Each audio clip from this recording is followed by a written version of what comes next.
प्यारे बच्चों, good morning. जैसा कि पहली वीडियो के अंदर 7वीं कक्षा का पहला पाठ पादपों में पोषण पूरा पाठ समझाया था, आज जो है हम इस पाठ के प्रश्न उत्तर करेंगे। सभी बच्चे इधर ध्यान दें। पहले पाठ का पहला प्रश्न है, जीवों को खाद की आवश्यकता क्यों होती है? प्यारे बच्चों, जीवों को खाद्य की आवश्यकता इसलिए होती है क्योंकि उसने अपने शरीर की क्या करनी है? वृद्धि करनी है। वृद्धि के साथ साथ अपने शरीर का रखरखाव करना है और अपने शरीर के अंदर ऊर्जा संचित करनी है। जीव विभिन्न प्रकार के जो कार्य करता है उसके लिए उसको ऊर्जा की आवश्यकता पड़ती है। वो ऊर्जा कहाँ से लेगा? यदि वो जीव खाद्य पदार्थ लेगा तभी जो है वो ऊर्जा को उपयोग कर सकेगा। वो ऊर्जा जो है उसको खाद्य पदार्थ से मिलती है। ये पहले प्रश्न का उत्तर है। सेकंड, परजीवी और मृत जीवी में अंतर स्पष्ट कीजिए। सबसे पहले परजीवी, ऐसे पौधे जो स्वयं भोजन नहीं बना सकते तो वह अपना भोजन किसी और पौधों से ग्रहण करते हैं, इसको परजीवी कहते हैं। इसका बहुत अच्छा उदाहरण है अमरबेल, क्योंकि अमरबेल के जो पत्ते होते हैं उनके अंदर क्लोरोफिल नहीं होता, इसलिए वो जिंदा रहने के लिए अपना भोजन जो है दूसरे पौधों से ग्रहण करते हैं। उनकी टहनियां जो हैं दूसरे पौधों के ऊपर अपना आश्रय बनाती हैं और उससे भोजन ग्रहण करती हैं, इसलिए अमरबेल को परजीवी पौधा कहते हैं। सेकंड है मृत जीवी। ऐसे पौधे भी हैं, ऐसे जीव भी हैं जो कि मृत पदार्थों से अपना भोजन ग्रहण करते हैं, जैसे कि कवक और फफूंदी। कवक और फफूंदी जो है ब्रेड के ऊपर वर्षा के ऋतु पे में जो है वो उग जाती है, तो इसलिए कवक और फफूंदी को जो है मृतजीवी कहते हैं। ये सेकंड हो गया आपका सेकंड उत्तर।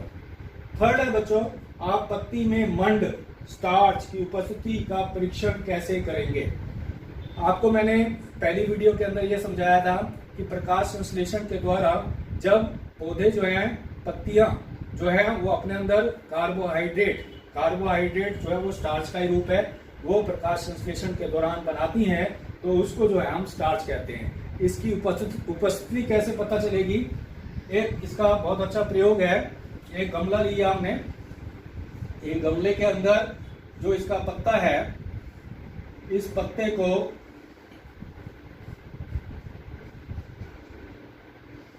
एक यहां पर एक कागज की पट्टी लेकर इसको ऐसे जो है इसको ढक दिया।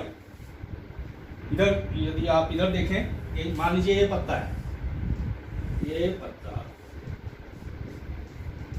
और इस इतना हिस्सा जो है हमने किसी पदार्थ से ढक दिया है, ठीक है जी। और इस गमले को हमने बाहर जो है प्रकाश, सूर्य के प्रकाश में कई दिन तक रखा।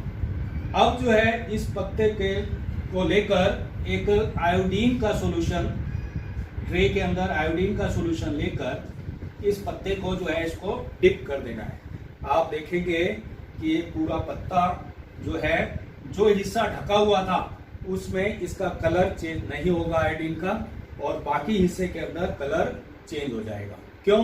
क्योंकि इस हिस्से के अंदर स्टार्च बना ही नहीं है, क्योंकि इसको सूर्य का प्रकाश मिला ही नहीं है। इसलिए इससे पता चलता है कि स्टार्च इसके अंदर उपस्थित है और इसके अंदर स्टार्च उपस्थित नहीं है। आयोडीन का कलर चेंज हो जाता है, ब्लू जो है वो ब्लैक हो जाता है, ठीक है। और यहाँ पर कलर चेंज नहीं होगा, ये एज इट इज कलर रहेगा। ये इसका प्रयोग है। सभी बच्चे इस प्रकार का प्रयोग चित्र सहित जो है लिखेंगे। ये था थर्ड। अब आ जाइए फोर्थ।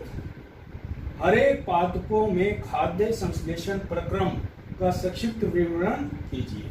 ये जो हरे पादपों में खाद्य संश्लेषण, प्यारे बच्चों, हरे पादप अपना भोजन स्वयं बनाते हैं, इसलिए इनको सपोषी कहते हैं। ये अपना भोजन कैसे बनाते हैं? इसके अंदर जो है प्रकाश संश्लेषण की जो क्रिया है, वायुमंडल से कार्बन डाइऑक्साइड लेते हैं, सूर्य का प्रकाश लेते हैं, ठीक है, और पौधे जड़ों द्वारा जो है जल और खनिज लवण लेते हैं, और जो है पत्तों के अंदर जो क्लोरोफिल होता है उसकी उपस्थिति में जो है वो अपना भोजन तैयार करते हैं। इसको प्रकाश संश्लेषण कहते हैं। इसी को हम जो है खाद्य संश्लेषण की प्रक्रम जो है वो ये विवरण है। इसके अंदर प्यारे बच्चों मतलब प्रकाश संश्लेषण का पूरा विवरण देना है। ये था आपका 4th। और 5th, किसी प्रवाह चित्र की सहायता से दर्शाइए कि पादप भोजन का मूलभूत स्रोत है। पादप ही मूलभूत स्रोत है। कोई भी यदि शाकाहारी है चाहे वो मांसाहारी है, शाकाहारी तो सीधा पत्ते पौधे सब सब्जी फल फ्रूट खाता है तो वो सीधा पादपों पर ही निर्भर करता है, मगर मांसाहारी जो है वो मांस खाता है। मगर ये देखना है कि वो जो जीव है वो क्या खाता है। मान लीजिए हम यहां से शुरू करते हैं, घास है, हिरण है और इसके बाद शेर है। प्यारे बच्चों शेर जो है वो हिरण को खाता है, मगर हिरण क्या खाता है, वो घास खाता है। तो मूलभूत तो हमारा पादप भोजन ही तो हुआ। तो इसलिए ये एक श्रृंखला है। ऐसे उदाहरण आप कोई भी और उदाहरण भी दे सकते हैं, ठीक है। जो उसका पहला चरण होगा वो हमेशा ही आपका पादप भोजन होगा।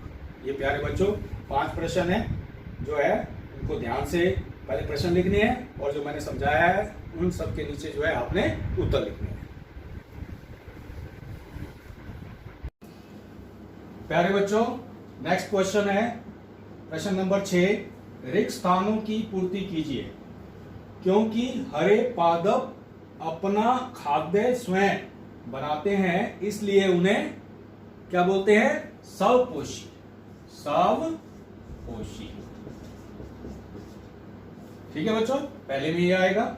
सेकंड है, पादपों द्वारा संश्लेषित खाद्य का भंडारण खालिस्तान के रूप में किया जाता है, मंड या स्टार्च। दोनों में से कोई भी लिख सकते हो, मंड या स्टार्च। ये सेकंड था। थर्ड, प्रकाश संश्लेषण के प्रक्रम में जिस वर्णक द्वारा सौर ऊर्जा संग्रहित की जाती है उसे क्लोरोफिल कहते हैं। क्लोरोफिल, ठीक है बच्चों। फोर्थ है, प्रकाश संश्लेषण में पादप वायुमंडल से क्या लेता है, carbon dioxide gas. Carbon dioxide gas, carbon dioxide लेते हैं तथा खाद्य पदार्थ का उत्पादन करते हैं, ठीक है। इसमें आएगा खाद्य पदार्थ। ये था आपका पहला प्रश्न, रिक्त स्थान। सेकंड है, निम्न कथनों से संबंध परिभाषित कीजिए।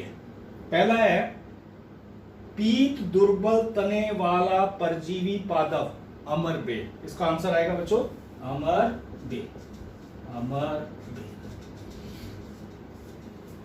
सेकंड है, एक पादप जिसमें स्वपोषण मतलब खुद भी भोजन बना सकता है, विषम पोषण किसी और से भी खाद्य पदार्थ लेता है, दोनों ही प्रणाली पाई जाती है। आपका कीट भक्षी जो पादप है जिसका नाम है घटपर्णी, ये आएगा आपका घटपर्णी, जिसको इंग्लिश में पिचर प्लांट भी कहते हैं। वह रंध्र जिनके द्वारा पत्तियों में गैसों का आदान प्रदान होता है, पर्णरंध्र। ये पर्णरंध्र मतलब जो पत्तियों के अंदर छिद्र होते हैं छोटे छोटे, उनको पर्णरंध्र कहते हैं। उसी के द्वारा जो है आपका गैसों का आदान प्रदान होता है, कार्बन डाइऑक्साइड अंदर जाती है, ऑक्सीजन बाहर आती है। ये थे आपके प्रश्न नंबर 6 और 7। प्यारे बच्चों नेक्स्ट क्वेश्चन है 8वां क्वेश्चन, सही उत्तर पर P का चिन्ह लगाइए। पहला है, अमरबेल उदाहरण है किसी, इसके 4 ऑप्शन है, इसमें से जो एक ठीक है उस पे P लगाना है। अमरबेल पहला है स्वपोषी, अमरबेल स्वपोषी नहीं है। परजीवी, बिल्कुल परजीवी है, मृतजीवी भी नहीं है। और परपोषी, परपोषी जो है वो एक विधि होती है, मतलब जो कि जीव जो है दूसरे पे आश्रित होता है, मगर इसमें अमरबेल का पूछा है। अमरबेल एक पादप है जो कि परजीवी है, ये P यहां पर है। नेक्स्ट है, कीटों का पकड़कर अपना आहार बनाने वाले पादप का नाम, अमरबेल नहीं है, गुड़हल नहीं है, और ये आपका पिक्चर प्लांट या घट पढ़नी, ये इसका उत्तर आएगा। ठीक है बच्चों, ये था 8वां क्वेश्चन। 9वां क्वेश्चन मोस्ट इंपॉर्टेंट है, कॉलम ए और कॉलम बी का मिलान करना है। सभी बच्चे इधर ध्यान देंगे। कॉलम ए के अंदर क्लोरोफिल पहला, नाइट्रोजन, अमरबेल, जंतु, कीट पक्षी। कॉलम बी के अंदर जीवाणु, परपोषित, घटपर्णी, पिक्चर पादप, पत्ती और परजीवी। देखिए बच्चों, क्लोरोफिल पहला क्लोरोफिल किस में आएगा? पत्ती के अंदर होता है, ये आपका ये मिलान होगा। नाइट्रोजन जो है वो जीवाणु जो है उसको नाइट्रोजन को लेकर नाइट्रेट में परिवर्तित करते हैं, ये दूसरा हो गया। अमरबेल आपका हो गया परजीवी। ठीक है, जंतु जितने भी हैं वो आपके जो है वो क्या है? परपोषित, ये इसमें हो गया। और कीट पक्षी आपका घटपर्णी। ठीक है बच्चों, प्यारे बच्चों 10वां क्वेश्चन है, निम्न कथनों में से सत्य एवं असत्य, मतलब जो ठीक है वो बताना है और जो गलत है वो बताना है। पहला, प्रकाश संश्लेषण में कार्बन डाइऑक्साइड मुक्त होती है, गलत। प्रकाश संश्लेषण में ये आ जाएगा आपका असत्य। सेकंड, ऐसे पादप जो अपना भोजन स्वयं संश्लेषित करते हैं मृतजीवी कहते हैं, गलत, असत्य। थर्ड, प्रकाश संश्लेषण का उत्पाद प्रोटीन नहीं है, बिल्कुल ठीक, प्रोटीन नहीं है, कार्बोहाइड्रेट है, ये सत्य है। प्रकाश संश्लेषण में सौर ऊर्जा जो सूर्य से प्राप्त होती है उसका रासायनिक ऊर्जा में रूपांतरण हो जाता है, बिल्कुल ठीक, सत्य है। क्योंकि प्रकाश संश्लेषण की जो क्रिया होती है, मैंने आपको समीकरण भी बताई थी वीडियो के अंदर, जो वो समीकरण है वो रासायनिक ऊर्जा का प्रमाण है। प्रश्न नंबर 11, सही विकल्प चुनिए।